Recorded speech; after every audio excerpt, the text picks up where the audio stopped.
Okay, hello. It is September 23rd. It is day one of the gut reset.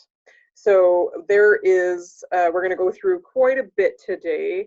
I was reviewing the recording from last time, which was last spring, which actually was the very first time I ever ran this. And so I was reviewing the video just to, get an idea of what the heck I was talking about.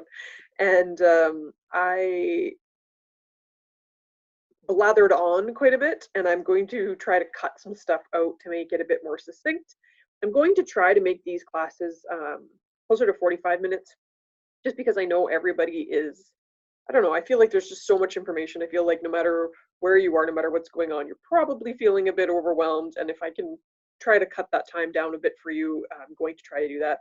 So I'm going to try to make this class a bit more succinct, a bit more organized than I did the first time around, and hopefully hopefully I'll do that. So the main things I want to cover is, so first of all, actually I should address, hello Lynn, is if you guys have any questions as I'm talking, you can either unmute yourself and ask, you can throw something up in the chat, you can either throw it directly to me if it's something personal that you don't want to just put in the general chat. You can put in the general chat. Couple different options there. So these recordings will go up pretty soon after the calls if you miss a call.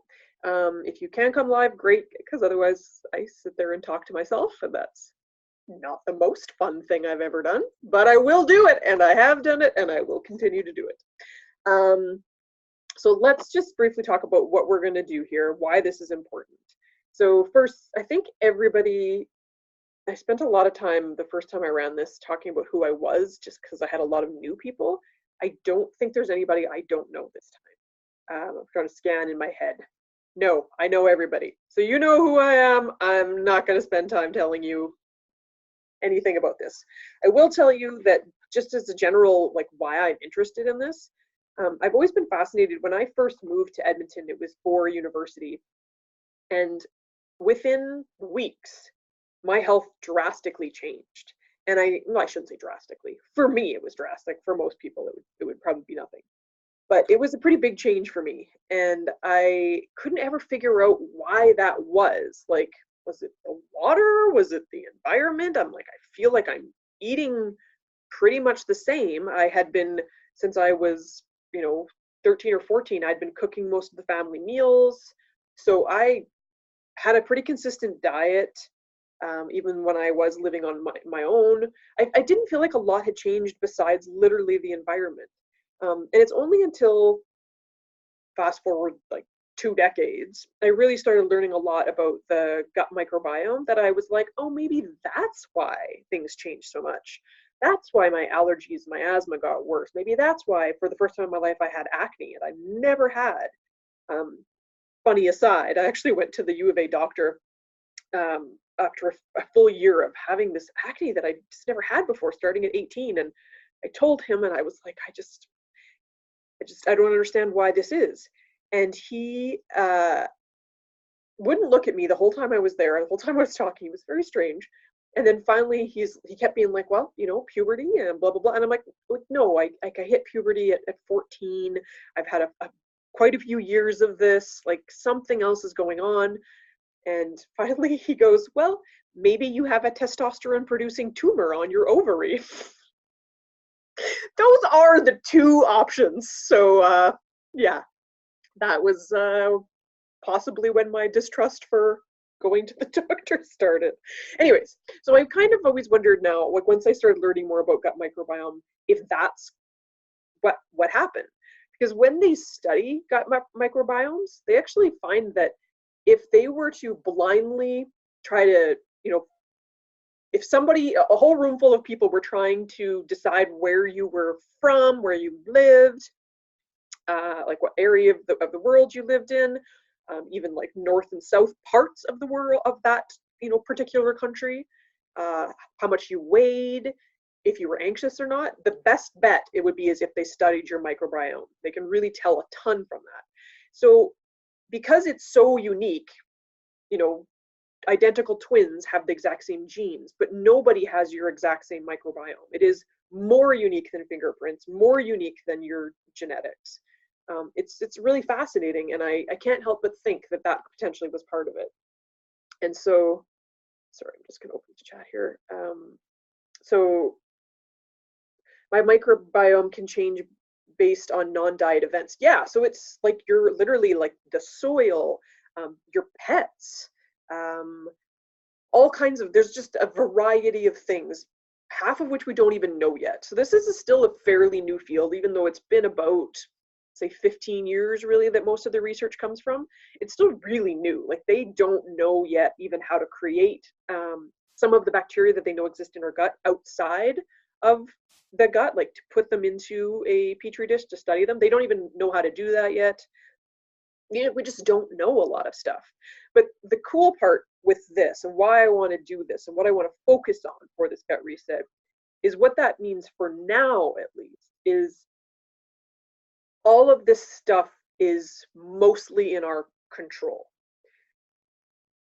That doesn't mean it's not like hard. I'm not saying like take some probiotics and then you will cure your cancer. Like I'm so not saying that. All I am saying is a lot of it is your control. At this point, at least, nobody's making money off of coming up with some, you know, magic pill, which I think is a really good thing.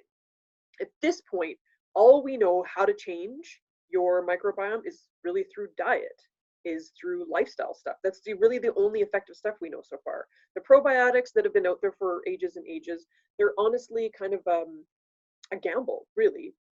First of all, the stuff on their shelves, when they do, like a journalist would do a sting or something like that, they would often find that something like 50 or 60% of the probiotics on the shelves have dead bacteria in them. They're functionally useless. But even if you had good probiotics, you're essentially doing a shot in the dark that you're getting the right probiotics. What they do is they tend to concentrate on the ones like bigger, broader spectrum, like there's a couple different families of bacteria. So they'll do, you know, bifidum and acidophilus, and they'll try to find them, you know, the biggest, most popular strains. But depending on what your issue is, something like IBS or Crohn's disease and something like anxiety are going to have vastly different bacterial profiles that are necessary. So at this point, so the point is that eventually we'll probably have some more bespoke kind of treatments for this as they develop it. I don't know if you can see her, but this is, I'm just gonna bring, is it shaky? Sorry, it's on my legs. We had a flood, and our basement is still getting, it's still all messed up. And so I usually do it on my actual computer downstairs in my office instead of my laptop. And I wanted to stare at Lynn's face and not mine, so I can't see my camera. I apologize. I will do my best. So every time I like talk too voraciously, my legs shake and it shakes. Can fungi be part of my biome like yeast? Absolutely. So there are even, I'm just going to move this down to the table here, steady, and then I'll just move down. Check the camera to make sure I'm all right. There we go. There, now it'll be stable. You have to sit behind me, buddy. All right, Lua, indeed. I think most people know Lua by now. If you don't know me personally, then you've seen her on some of the calls. So yeah, your microbiome is mostly going to be bacteria, but there are also viruses. There are also yeasts and fungi, all kinds of stuff. And some of them, they all have different jobs, different functions. Some of them are going to be like good in so much as they have effects that we like. So they might heal the gut wall. They might make it so they actually, like, it's wild. One of the things they do to study these bacteria is they'll take sterile raised rats.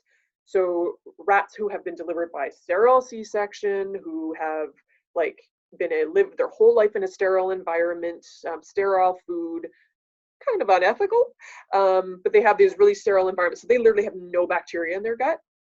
And so what they can do then is they can add little bits of different types of bacteria, and they'll add one, and like the rat's risk-taking activity will go up. They'll add a different one, risk-taking activity will go down. Anxiety, memory, weight. You can actually, some bacteria will actually escalate how many calories you're going to take out of food. So they all have different jobs. Some of them we decide are not great. Some of we think, oh, that's a beneficial thing. But we have this, this plethora of bacteria in our system. And so what we're going to do with diet is we're going to try to inundate with as much possible good bacteria and also feed the ones that have the most beneficial effects to them as much as possible, and then make the environment as amenable as possible to these good bacteria and the activities they do. There's different things, like there is like butyrate is something that certain things that you eat and certain bacteria create this acid called butyrate, and then it helps heal your gut and make the environment more conducive to these good bacteria. So there's like this cascading effects of things. And so a lot of different foods affect on different levels, and we'll talk a bit about that. But mainly what I want you to get out of this is the reasons that you should care about your gut bacteria is, so I want to teach you why it's important. That's the first thing in the class. I want to show you how you can, the best analogy I can come up with is change the weather by changing the climate. So in 3 weeks, we're not going to change the climate of your gut. Your bacteria tends to change fairly dramatically in 24 hours to 6 days. There's really broad changes. But in terms of changing the actual climate for some stability of your bacteria, it takes about a year. So this is essentially just a gateway into a lifestyle change. This isn't like, hey, in 3 weeks, like everything's going to be cool again, and go forth and eat whatever you want because you're good. That's not how this works. It's essentially just a little gateway into what it could look like in order to create a healthier gut microbiome. The other really cool thing about this is once you do that, you actually create some stability in terms of you can have bad days. To me, that is like the number one criteria of a good diet is, hello, Corey. The number one thing about a good diet, I think, is that it builds in protection mechanisms so that you can have bad days. So that's the thing I like most about the gut reset. Whereas other, like the liver cleanse was more about what you're taking a bunch of stuff out in order to make sure that you're going to actually see how you react to foods. This is more about what you're adding in. And this is more about building up a system. Sorry, I'm just going to mute you. Sorry, you can unmute yourself later if you want to ask any questions, okay? Okay. You've gotten trouble from teacher.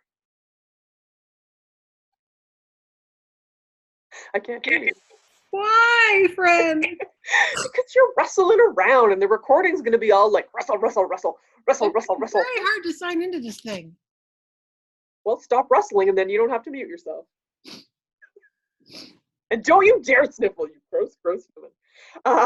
This is how I treat people, yes. Mm-hmm.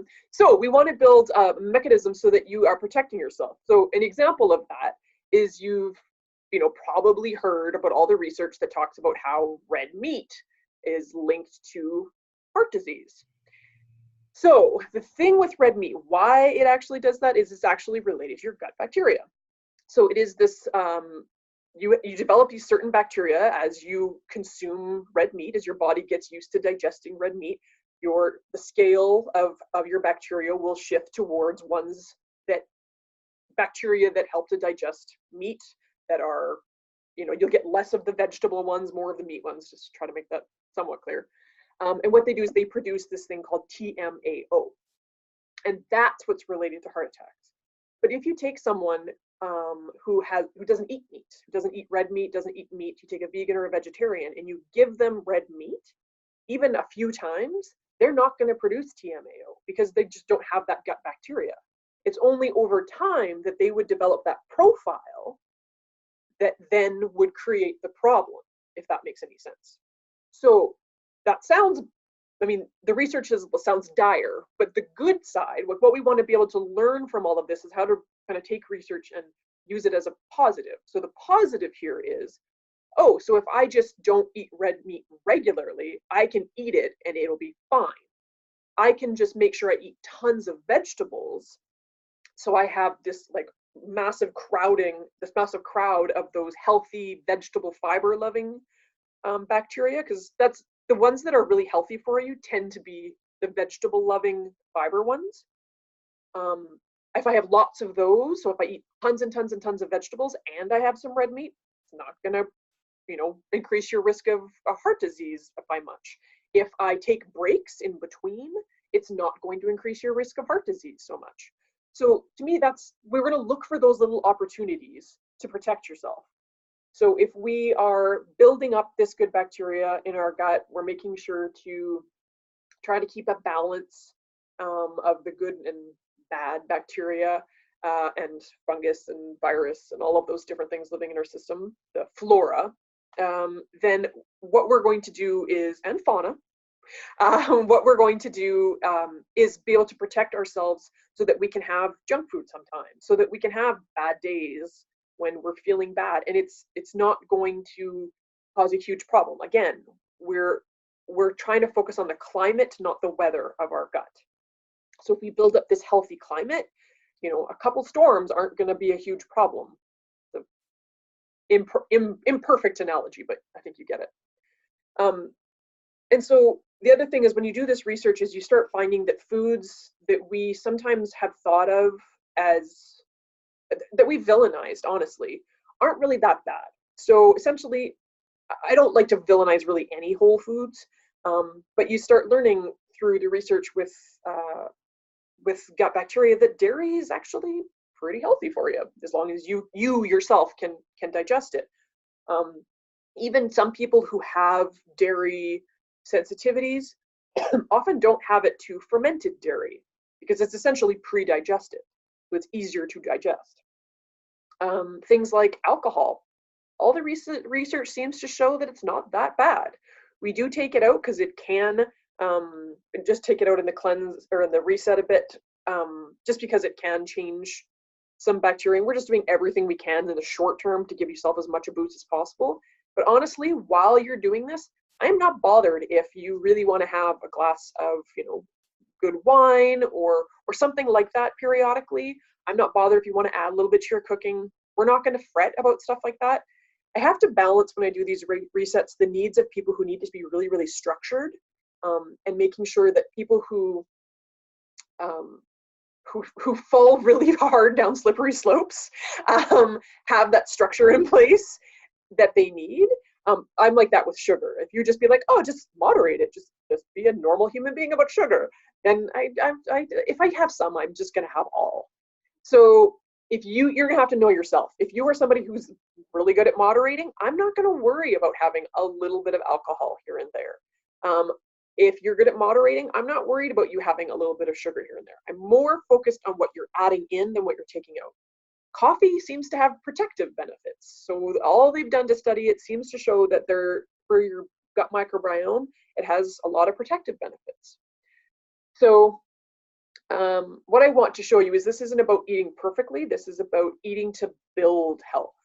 So this isn't about like, oh, you fell off the wagon, like, I guess you may as well give up.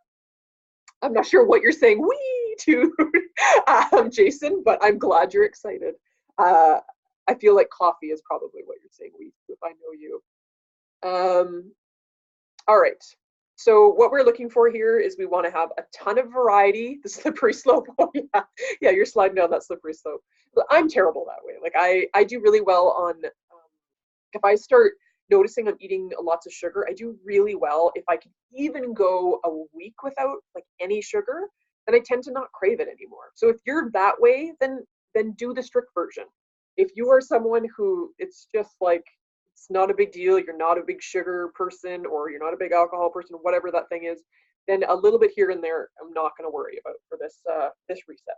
Again, I want this to be less about a temporary state and more about a concentrated time to practice some skills that you're going to use to build a full year of or ad infinitum of healthy lifestyle. So what we're doing here is we want to kind of 3 different ways to address this. So we want to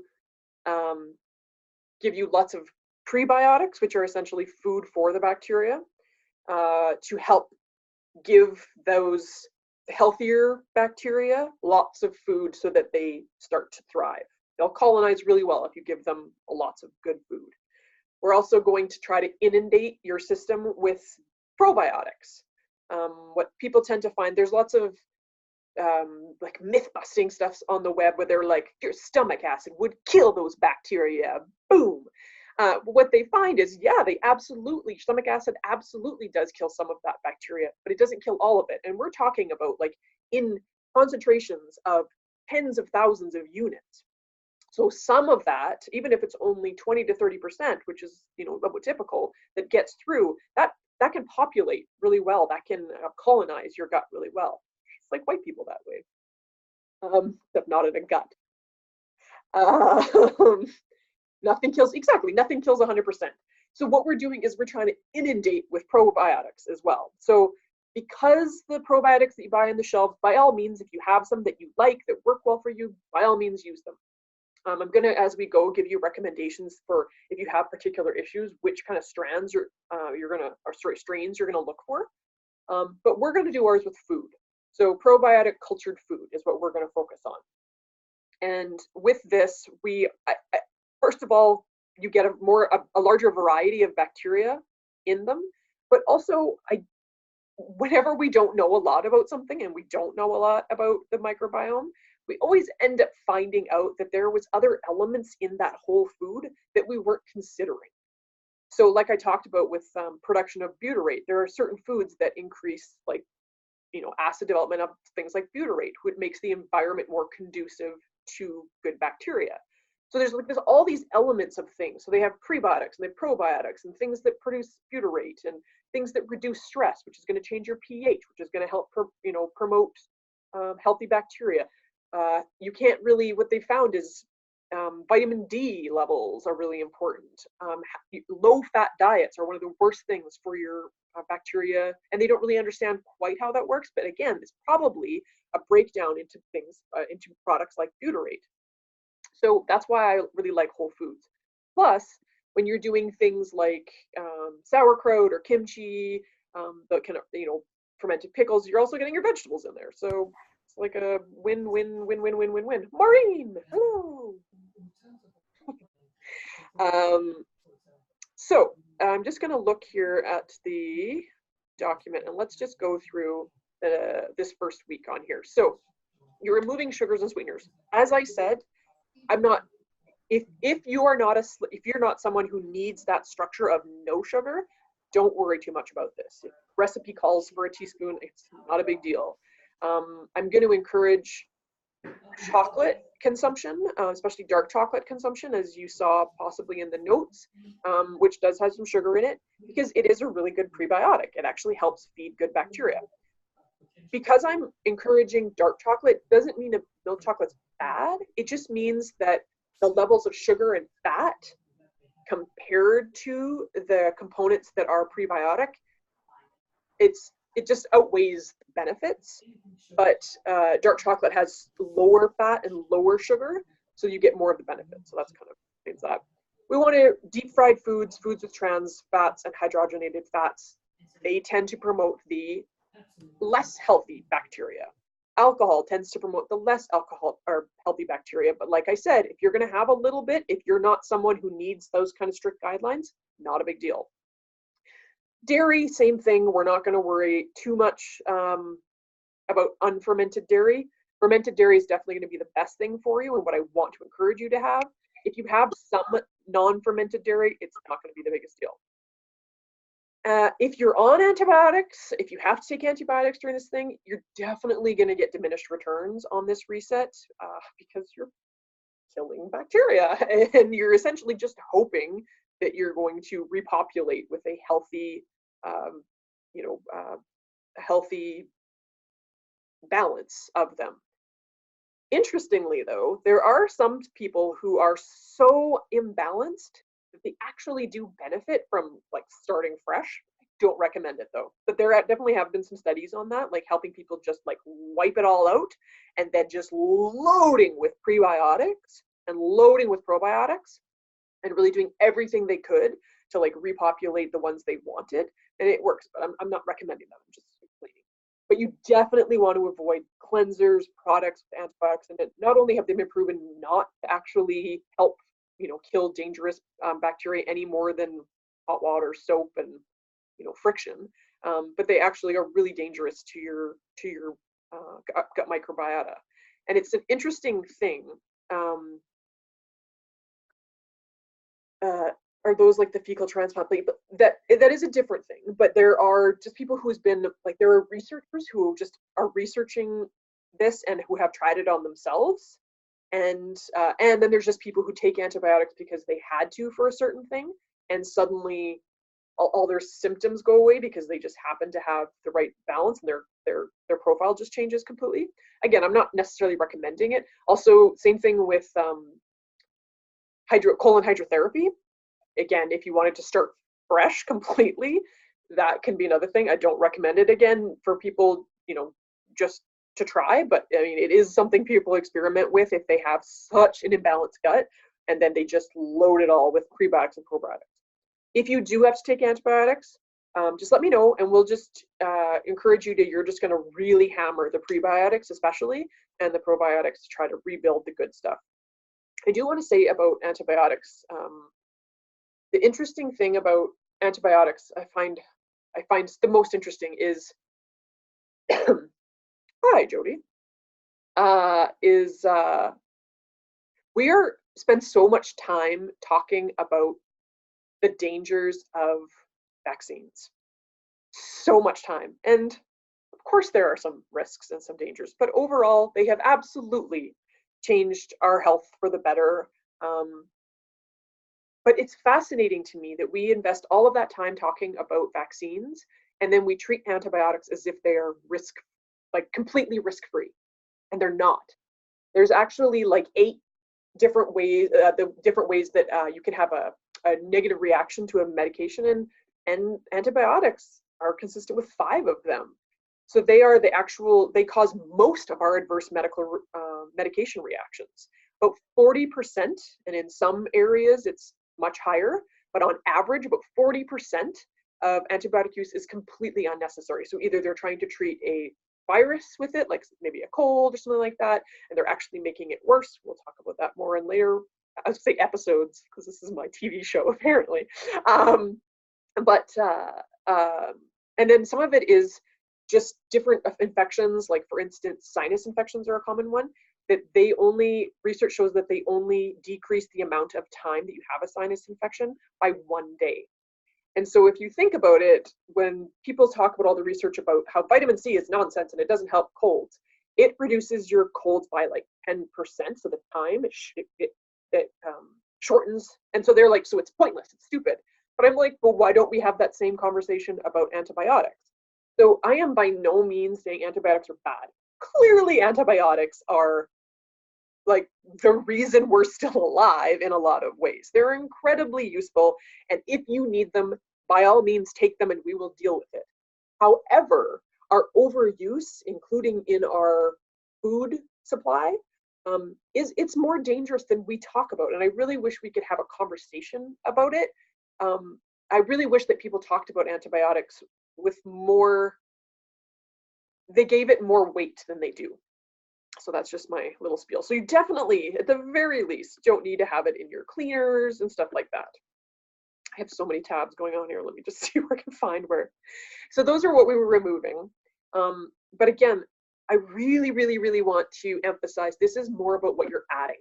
So if you at any point feel overwhelmed in this, you're having, or even if you're having something good happening, like you are, Julie, for instance, is on the cleanse and she wanted to know, like, hey, I have my anniversary dinner the first day, like, is that going to be a problem? And I'm like, no. So if you have something come up, let's say you are, whatever, anyway, so you have something come up, it's not going to be the biggest deal to have some sugar, a little fried food, a little alcohol on a day. It's not going to worry. What we're focused on is building up the good. So building in the ads. So for this first level, I have a minimum 4 servings of vegetables. And in that category of vegetables, I include beans, legumes, herbs, fresh herbs, even seaweed, like sea vegetables, I'm including in that. So 4 servings. How I'm defining a serving, there's different information about what a serving size is. How I define a serving is for leafy greens, it's a fist size amount. For like chopped vegetables, it's like what fits in your hand, like a cupped hand. So those would be servings of vegetables, about half a cup to a cup. So half a cup of like chopped vegetables, a cup of leafy greens, just because they're voluminous. So 4 servings a day. That's nothing. But we're going to start slow. If you are already somebody who eats a lot of vegetables, then bump that up. The only reason I have it low is because people who do not eat a lot of vegetables are going to get very uncomfortable very quickly if they go up to like 6, 7, 8 servings a day immediately.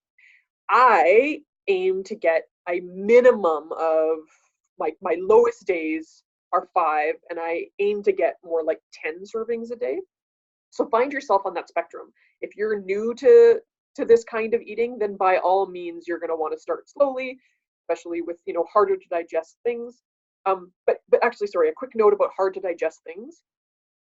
There is something in them that is called, blanking on the word, something resistant fiber. Can't think of the word I'm looking for. Anyways, it's something resistant fiber, starches, resistant starches. So these are, by definition, you can't digest them.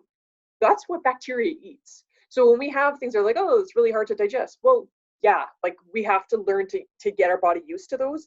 Initially, it's going to cause a lot of bloating, a lot of discomfort, a lot of gas, which gas, by the way, also has some health benefits to it. As we're starting to build up our ability to do this, it might be a little uncomfortable, but that indigestibility it's a good thing. The only thing that's digesting that is your bacteria. That is a prebiotic. So there's a few different kinds of prebiotics. So I have you listed there in the prebiotic column. It's inulin that we're focusing on. That is the most commonly studied prebiotic. But there is a couple other different categories. Again, I tried to make this in the this ghosts exactly.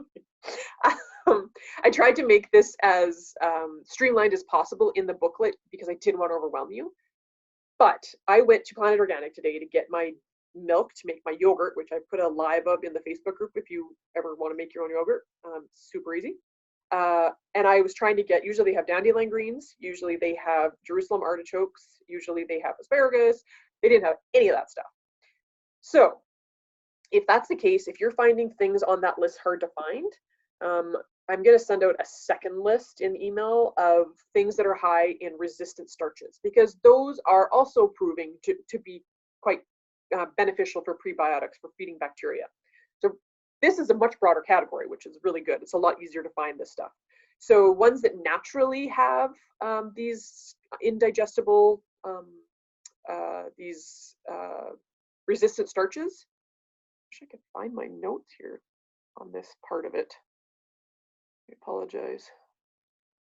I really just want to find, yeah, resistant starches. Okay, so seeds, beans and legumes, and a lot of grains are really high in these resistant starches. The ones that aren't, so things like sweet potato would be high in resistant starches naturally. Raw potato, which you're probably not going to want to eat, and green bananas, which you're probably not going to eat, are really high, but there are ways to use that. You can actually use potato starch, like you can buy a high quality potato starch, and you can use that in different functions. It's a really, really great prebiotic. And green bananas, if you like smoothies, green bananas are a great thing to throw in there. They're much higher when they are green in these resistant starches. But the really cool thing too is things like rice and white potatoes, which are, I know, like Lynn really loves rice. I know Corey really loves potatoes. So we're covering a few different things here. If you cook them and then put them in the fridge and then eat them, you can like reheat them to eat them, they actually become, the starches become resistant, and then they become prebiotics. It's a wild thing.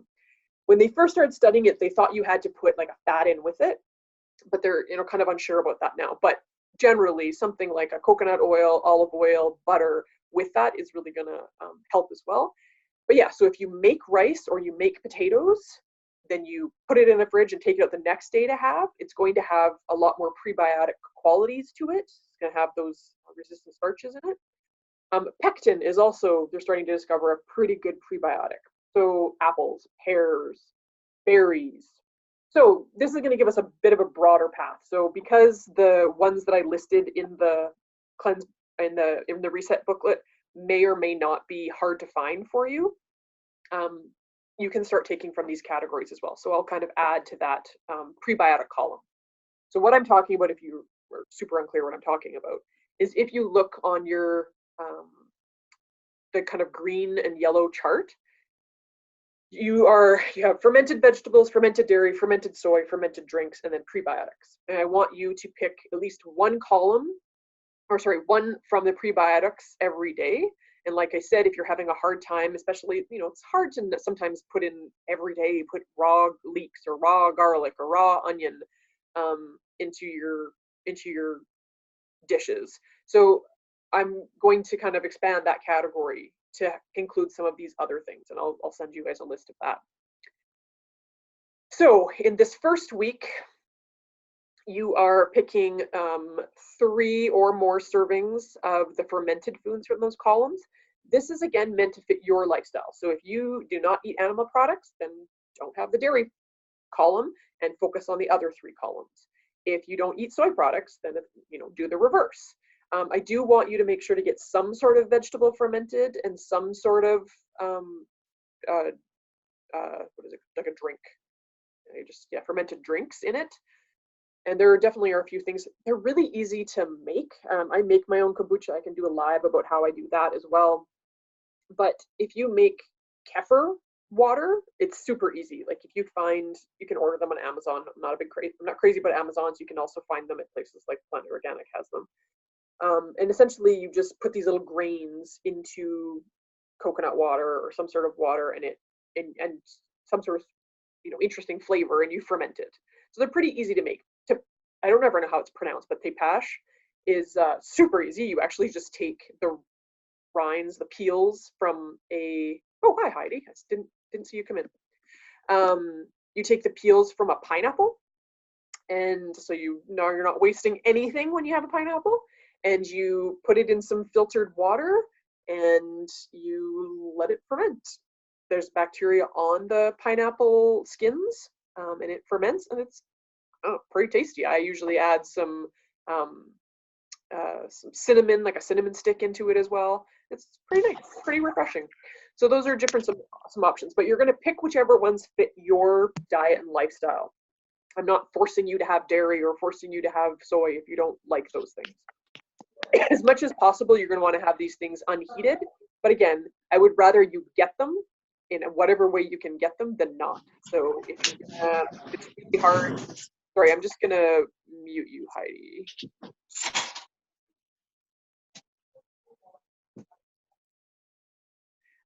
You can unmute yourself if you have a question, but it was just getting a little bit noisy.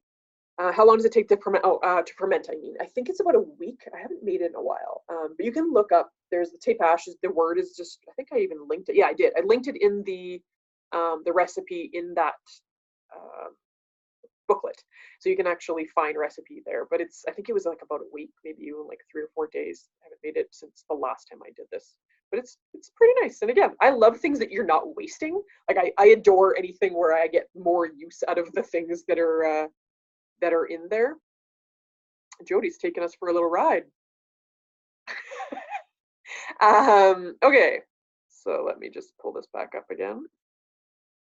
Usually on my regular computer that I'm on the Cleanse with, I have 2 screens, so it's a lot easier to focus on what I'm doing here. So I don't think I have to go through too many of the things. Just so you know, there are brine fermented olives that aren't in oil or vinegar at like Planet Organic. I can only speak for Edmonton. I haven't been able to find, I think they actually, no, they do have fermented pickles that are not in vinegar as well.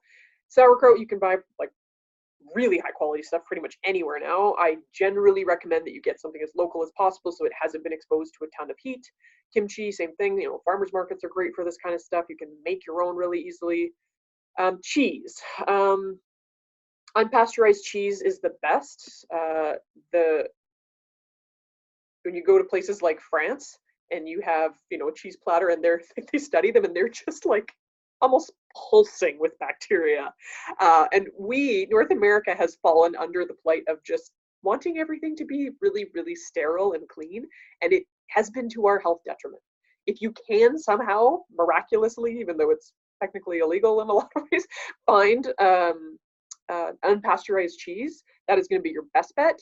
There's some softer cheeses that they naturally don't pasteurize, but Gouda is really, really good, even though it is going to be pasteurized. And like I know the farmers market in Edmonton makes, there's a really good Gouda there. Swiss is a really good one. Parmesan is a really good one.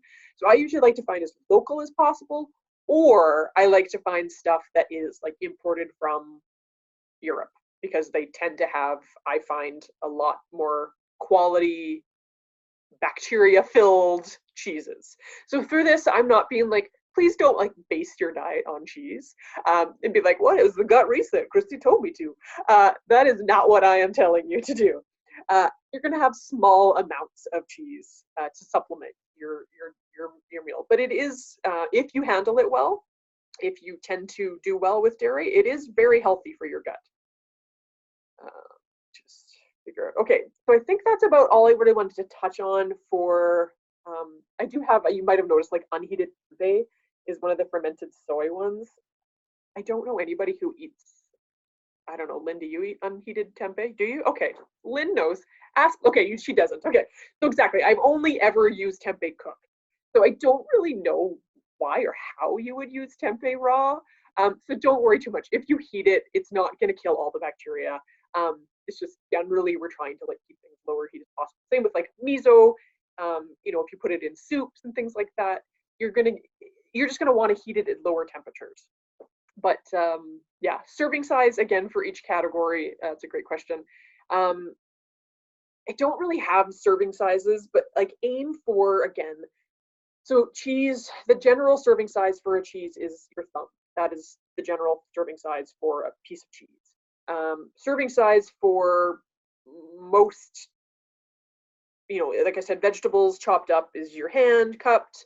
A fist size is a serving for leafy greens, but it's also for like fruit as well. Like that would be like an orange or anything like that. Trying to think of what else here. Half a cup is a general serving size, though. Let's just to kind of keep it into that category. For drinks, I would say more like a cup would be a serving size. Okay, let's go back here to anything else I want to talk about. Okay, so let's back up for a second. Just to give you a little idea, there is 100 trillion, it weighs about 3 to 4 pounds of your body weight is bacteria. In your contents of your small intestine, about 50 million bacteria exist in every teaspoon of contents in your small intestine, sorry. But 10,000 times more of that is in your lard. We actually don't know a ton about your small. I'm saying we, like I'm part of this. I am not part of this. I don't know anything. But we, as in people talk about their sports teams, like we won that game. We did the research and we don't know a ton about small intestine, but we know a lot about large intestines. That tends to be what we choose on. And yeah, Lynn, like half a cup of pickles and olives would definitely be a serving size. So,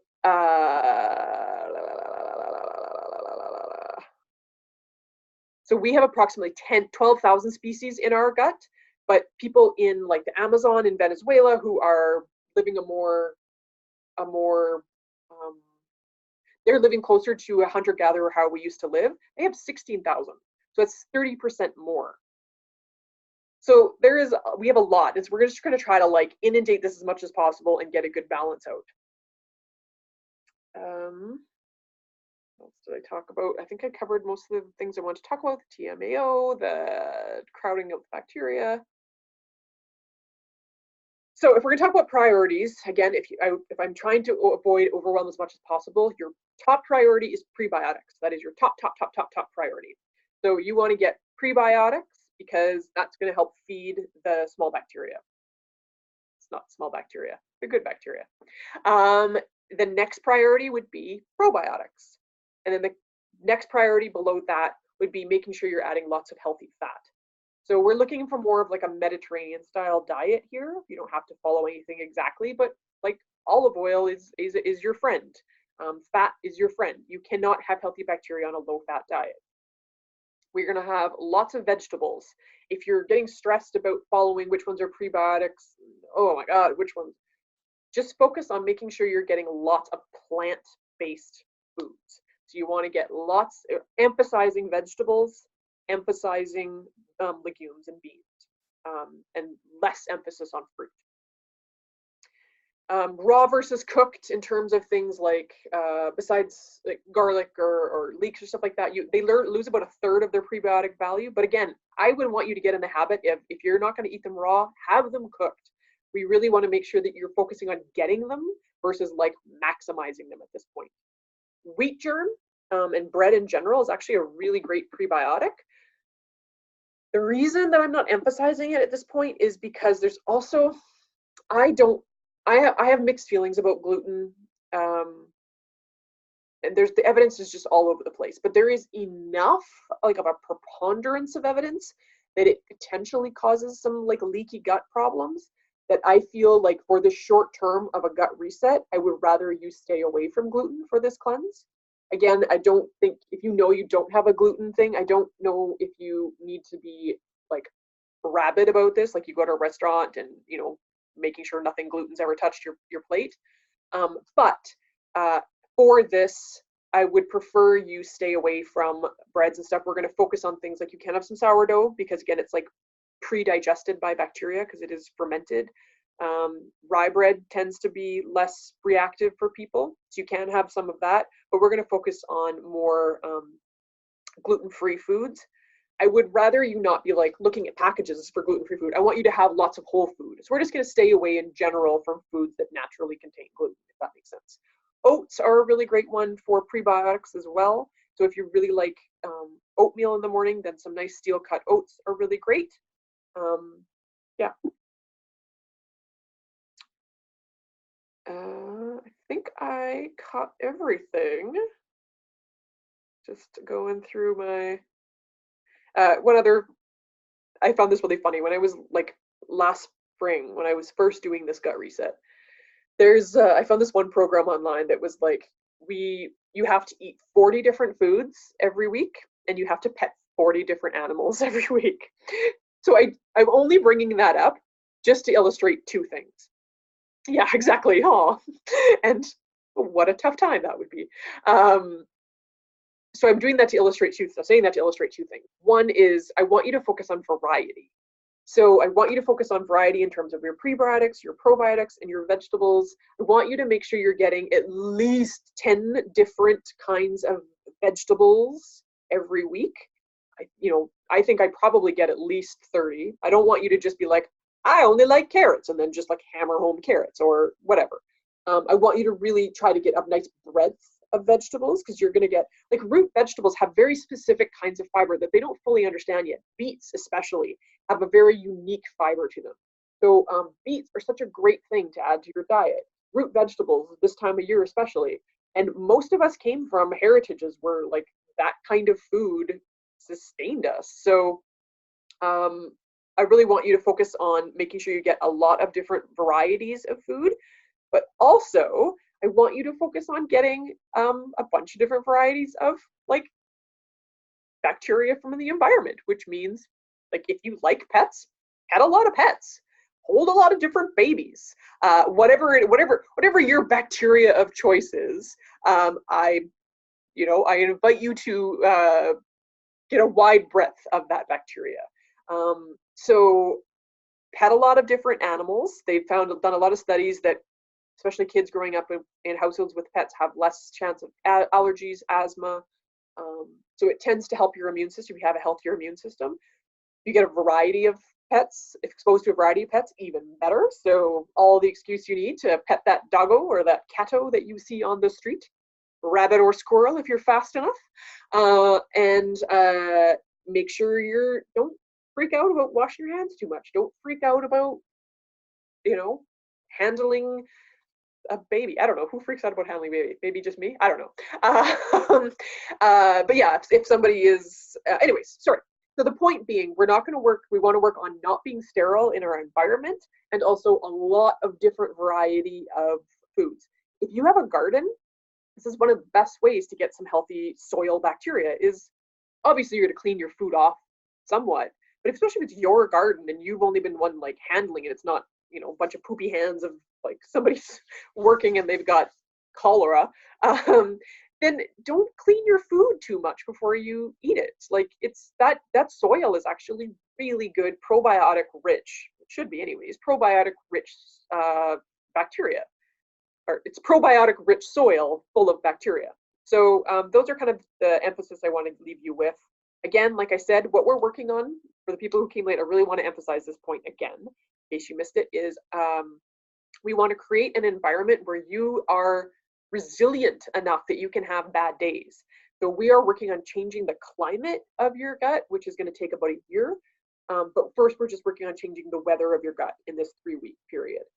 So as you build up by inundating your body with the food it needs, prebiotics, and inundating it with a ton of these friendly bacteria, we're ideally promoting an environment where if you have junk food, if you have red meat, whatever it is that studies tell you shouldn't have, your body is easily going to adjust, because you're not going to have the bacteria throwing off those negative, like the TMAO. They're not going to be throwing off this negative stuff because they haven't adapted to it. You've been mixing it up enough for them that they don't know how to adapt to create these negative effects from the foods. I don't even know if I'm making sense anymore. Okay, like I said, I wanted to try to finish early on these calls because I feel like everybody's got a lot going on. Those are the main things. We're going to talk about the next stage, next class.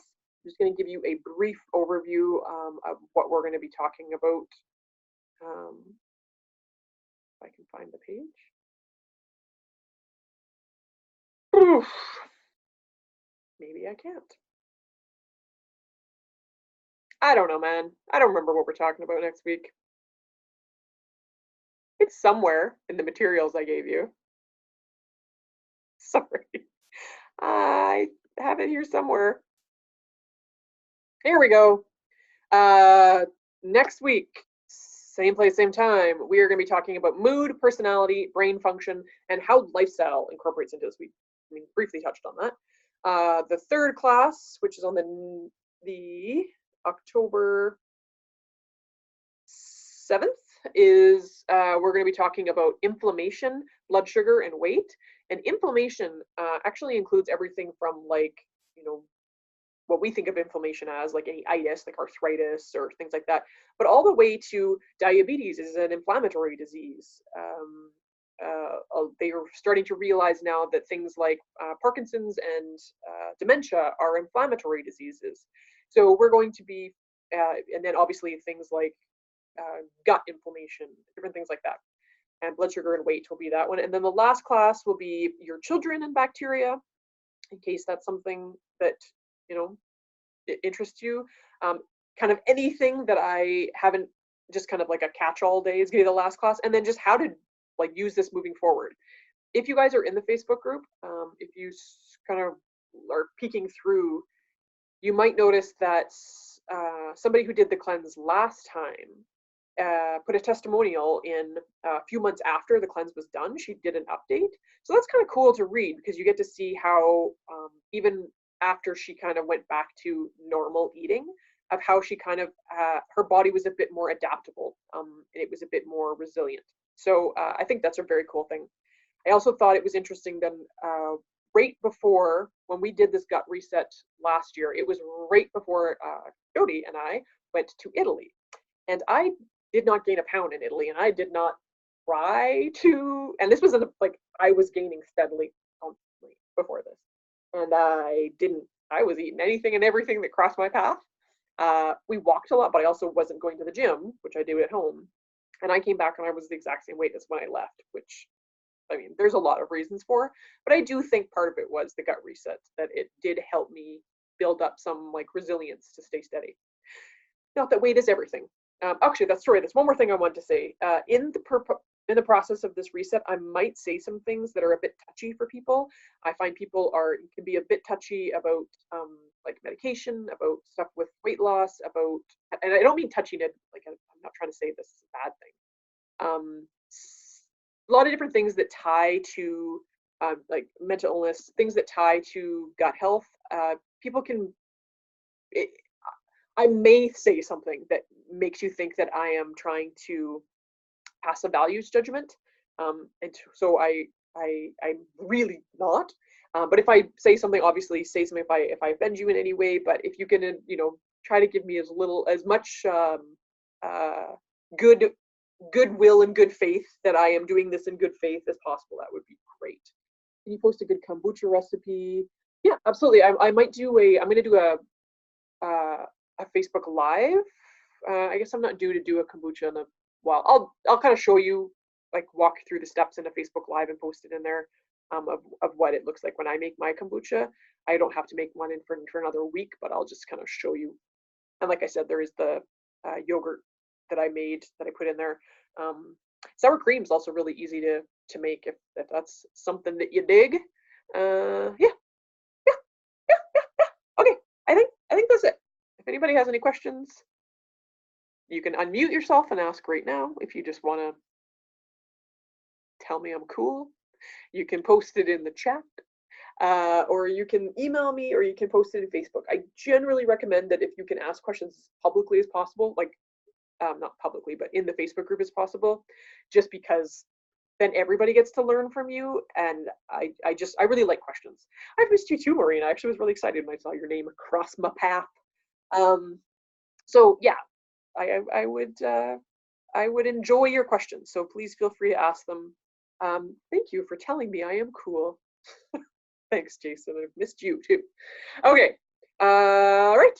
If nobody has any questions, I will sign off now, and we are just under the wire of the hour. Goodbye forever. Goodbye forever. Oh, hi. Hi, Pig Pig. Which one is this? It's Guaman. Hello. Hello. Are you full of good bacteria? Okay. Look how much healthier you are now. With a rat in your mouth. I stuck a rat in my mouth. Thank you. That was okay. Bye-bye.